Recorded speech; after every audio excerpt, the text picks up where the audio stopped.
हमें आज़ादी के बाद ही सब कुछ मिलना शुरू हुआ है। स्थिति अच्छी हो रही है, लेकिन सवर्ण समाज के भी बहुत सारे दल हैं। कांग्रेस है, बीजेपी है, ममता बनर्जी है, उनके तो लोग बहुत वोट करते रहते हैं, एक जगह वोट करते हैं। SC ST OBC की आबादी बहुत है, पार्टी दल भी है, तो हम लोग वहाँ भी जातियों में बटे हुए हैं। तो जाति में बटकर हम लोग को फोकस करना पड़ेगा कि जो बहुजन लीडरशिप वाली पार्टियाँ हैं उसको वोट करें। हम लोग जो सवर्ण लीडरशिप वाली पार्टियाँ उनके पास पैसा है, संख्या तो 90% SC ST OBC किसानों की है। तो EVM तो एक कॉन्स्पिरेसी। और मैं क्या, एलन मस्क जो दुनिया का सबसे बड़ा टेक्नोक्रेट है, जिसके पास नासा से भी ज़्यादा ताकत है, जो नासा जिसे मदद देता है एलन मस्क, तो वो कह रहा है कि EVM ट्रस्टवर्दी नहीं है। तो मशीन तो घालमेल होता है, हो सकता है, कर सकता है, तो मशीन तो भरोसेमंद नहीं है उस पर। इस देश के 90% कम से कम SC ST OBC किसान अल्पसंख्यक तो भरोसा नहीं करते हैं।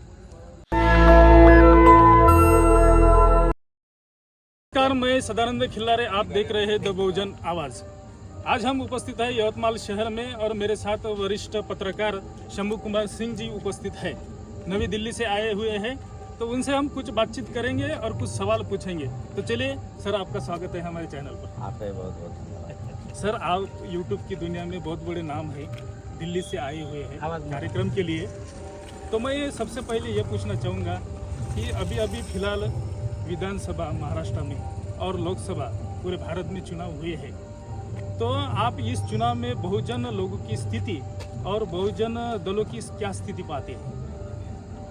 बहुजन दल तो अभी कोई सत्ता में है नहीं, लोग गठबंधन में ही है, बीजेपी के गठबंधन में है। बहुजन लोगों की स्थिति तो खराब हो रही है, नौकरियां जा रही है, प्राइवेटाइजेशन हो रहा है, कॉलेज यूनिवर्सिटी से अच्छी रिपोर्ट्स नहीं आ रही। अभी बजट जो आया है उसमें एजुकेशन का बजट कट हुआ है, हेल्थ का बजट कट हुआ है। तो जब भी एजुकेशन का बजट और हेल्थ का बजट कम होगा, सोचिए कि हेल्थ का बजट जो है वो काफ़ी कम है, तो 2.83 है।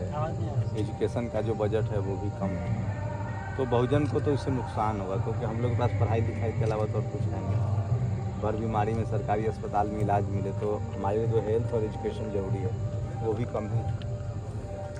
सर, हम देखते हैं पूरे भारत में कई सारी बहुजनों की पार्टियां हैं, कई सारे दल हैं। जैसे कि आप यूपी में देखते हैं बसपा है और मुलायम सिंह यादव, अखिलेश यादव, ये भी बहुजन धरती पर जो दल है वो भी काम कर रहे हैं। और महाराष्ट्र में हम देखते हैं रिपब्लिकन है, कई सारे रिपब्लिकन गठ है।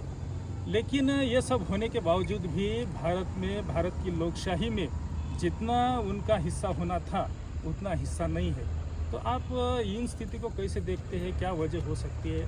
आप एक पत्रकार है और वरिष्ठ पत्रकार है, बहुत सारे दिनों से आप पत्रकारिता में हो और कई सारे चैनलों में भी काम कर चुके हैं, तो कैसे देखते हैं इन सारी स्थितियों को? देखिए, एक तो हमें आज़ादी के बाद ही सब कुछ मिलना शुरू हुआ है, स्थिति अच्छी हो रही है, लेकिन सवर्ण समाज के भी बहुत सारे दल हैं। कांग्रेस है, बीजेपी है, ममता बनर्जी है, उनके तो लोग बहुत वोट करते रहते हैं, एक जगह वोट करते हैं। SC ST OBC की आबादी बहुत है, पार्टी दल भी है, तो हम लोग वहाँ भी जातियों में बटे हुए हैं। तो जाति में बटकर हम लोग को फोकस करना पड़ेगा कि जो बहुजन लीडरशिप वाली पार्टियाँ हैं उसको वोट करें। हम लोग जो सवर्ण लीडरशिप वाली पार्टियाँ उनके पास पैसा है, संख्या तो 90% SC ST OBC किसानों की है, तो बहुजन लीडरशिप वाली पार्टियों के पास पैसा नहीं है, फिर भी वो चुनाव लड़ते हैं, यही बड़ी बात है। पार्टी चला रहे हैं, बड़ी बात है। धीरे धीरे जब सामाजिक चेतना बढ़ेगी, सोशल मीडिया के आने से और बढ़ा है, तो धीरे धीरे बहुजन लीडरशिप वाली पार्टियां भी अब चुनाव जीतेगी और सत्ता में आएंगी। सर, मैं देखता हूँ कि पिछले दिनों में दिल्ली में कई सारे लोगों ने और कई सारे दलों ने जो EVM के खिलाफ आंदोलन किया था, और लोकसभा में EVM का मुद्दा बहुत ज़ोर से चला था, और महाराष्ट्र में भी विधानसभा के पहले EVM का मुद्दा चला था। जो बाबा साहब ने हमें वोट का अधिकार दिया है, जिससे कि हम शासक वर्ग बन सकते हैं, राजा बन सकते हैं या राजा चुन सकते हैं, लेकिन EVM के माध्यम से वोटों की चोरी होती है, ये मामला बहुत दिनों से चला आ रहा है। तो ये सारे मुद्दे पर आप कैसे देखते हैं? EVM का मुद्दा जो जोर धर रहा था जो दिल्ली में, वो अभी पूरा की पूरी तरह से दब चुका है, उतना उछल कर सामने नहीं आ रहा है। तो ये EVM के माध्यम से अब चुनाव हो रहे हैं, तो जो बाबा साहब ने हमें शासक वर्ग बनने की जो अधिकार दिया था वो क्या इस माध्यम से खत्म होते जा रहा है, ऐसा आप देखते हैं, क्या देखते हैं? देखिए यहाँ के खासकर जो शोषित वंचित समाज के लोग हैं, SC ST OBC किसान अल्पसंख्यक, उनको समझना चाहिए। पहले तो लोग वोट देने के अधिकार ही नहीं था, बाबा साहब ने लड़के में वोट का अधिकार दिलाया। जब वोट का अधिकार मिला तो लोग हमारे बूथ लूट लेते थे बंदूक के दम पर। फिर धीरे धीरे मान्यवर साहब तमाम बहुजन आंदोलन का, जगदेव बाबू की जयंती है, बिहार में जगदेव बाबू ने, देश भर में मान्यवर साहब ने, रामस्वरूप वर्मा ने, सोनीलाल पटेल ने, मायावती जी हो, लालू यादव हो, चाहे जननायक कर्पूरी ठाकुर हो, भारत रत्न, सब लोगों ने साझा प्रयास किया। फिर वोट लोग डालने लगे। तो EVM तो एक कॉन्स्पिरेसी, और मैं क्या, एलन मस्क जो दुनिया का सबसे बड़ा टेक्नोक्रेट है, जिसके पास नासा से भी ज़्यादा ताकत है, जो नासा जिसे मदद देता है, एलन मस्क, तो वो कह रहा है कि EVM ट्रस्टवर्दी नहीं है। तो मशीन तो घालमेल होता है, हो सकता है, कर सकता है, तो मशीन तो भरोसेमंद नहीं है उस पर। इस देश के 90% कम से कम SC ST OBC किसान अल्पसंख्यक तो भरोसा नहीं करते हैं। अब देखिए, लेकिन वो चूँकि जो लोग लाए हैं, संसद से लाए हैं, तो हम लोग को डेमोक्रेसी पर भरोसा है। पहले वोट भी नहीं का अधिकार नहीं था, वोट का अधिकार मिला। पानी पीने का भी अधिकार नहीं था, वो भी मिला। समय लगेगा, लेकिन जैसे जैसे लोग जागरूक होंगे सब समस्या का समाधान होगा लोकतांत्रिक तरीके से। हमें धैर्य भी रखना होगा और अपनी बातों को भी संवैधानिक तरीके से उठानी पड़ेगी। सर, हम जब देखते हैं आज़ादी से पहले कई सारे लोगों ने भारत पर राज्य किया, और उसमें उसके बाद अंग्रेज़ों ने तकरीबन 150 साल तक राज्य किया। उसके बाद आज़ादी मिली, बाबा साहब ने हमें घटना दी, संविधान दिया, उसके थ्रू हमें जो अधिकार मिले हैं वो अधिकार हम रख सकते हैं, बोल सकते हैं, गा सकते हैं, कहीं पर भी घूम सकते हैं। लेकिन जो पत्रकारिता स्वातंत्र पूर्व थी, वो पत्रकारिता अब इलेक्ट्रॉनिक माध्यम के दौर से गुजर रही है। हम पहले बोल नहीं सकते थे, बहुजन, तमाम बहुजन अब बोलने लगे हैं।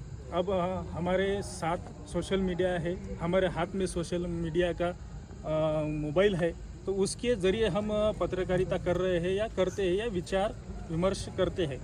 तो ये सोशल मीडिया का जो अब हमारे हाथ में औजार आया है, हथियार आया है, तो उसके माध्यम से हम जन जागृति कर रहे हैं। लेकिन सोशल मीडिया पर भी अभी कुछ पाबंदी आने की अनसुनी देखी जा रही है। तो ये क्या इस पर पाबंदी आने की कुछ घटनाएं आपको देखी गई है?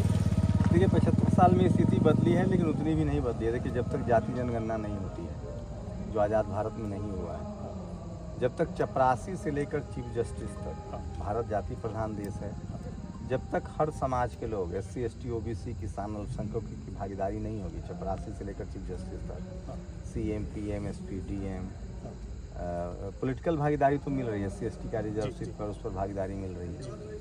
लेकिन तमाम संवैधानिक संस्थाओं में, चाहे मीडिया हो, जुडिशरी हो, कॉलेज यूनिवर्सिटी हो, स्पोर्ट्स हो, सिनेमा हो, आज भी लोग FIR नहीं करा पाते हैं। आज भी लोग शोषित, सबसे ज़्यादा पीड़ित समाज जो है वो शोषित वंचित समाज है, SC ST OBC किसान अल्पसंख्यक है। वही गरीबी उन्हीं के हिस्से में है, लाचारी दिवसी है। लेकिन ठीक है, डेमोक्रेसी है, हम लोग बुद्ध के मानने वाले हैं, हम लोग के लिए दया करुणा जरूरी है। हमें जो भी चाहिए वो अहिंसा के रास्ते पर चाहिए। जी बिल्कुल। हमें संवैधानिक तरीके से चाहिए। हमें कोई, हम बदलाव के लिए लड़ रहे हैं, बदले के लिए नहीं लड़ रहे। जी बिल्कुल। तो मिलेगा ज़रूर, हम लोग को अपनी आवाज़ उठाते रहनी पड़ेगी। सोशल मीडिया की वजह से हम एक दूसरे को जान पाएँ, मैं कहाँ का, आप कहाँ का, हम आज बात कर रहे हैं। जी जी बिल्कुल। तो सोशल मीडिया की बहुत भूमिका है, और इस पर जैसे जैसे धीरे धीरे हमारे लोग शिक्षित होंगे, जागरूक होंगे, मुझे पूरी उम्मीद है एक दिन स्थिति बदलेगी, ये देश मजबूत बनेगा, जब यहाँ सबको बराबर का अधिकार मिलेगा और सबको बराबर का मौका मिलेगा जी, और संविधान लागू होगा। जी बिल्कुल। तो ये थे हमारे साथ शंभू कुमार सिंह, नेशनल दस्तक के सर्वे सर्वा। सोशल मीडिया ही बहुजन मीडिया है, ये इन्होंने अपने विचार से दर्शित किया है। नेशनल दस्तक की आपसे गुजारिश है कि अगर इसको बचाना चाहते हैं तो नेशनल दस्तक को सब्सक्राइब करने के लिए रेड कलर के सब्सक्राइब बटन को दबाएं, फिर बेल आइकन की घंटी दबाएं। नेशनल दस्तक को बचाने के लिए बहुत जरूरी है कि हर खबर को शेयर करें, लाइक करें, कमेंट जरूर करें।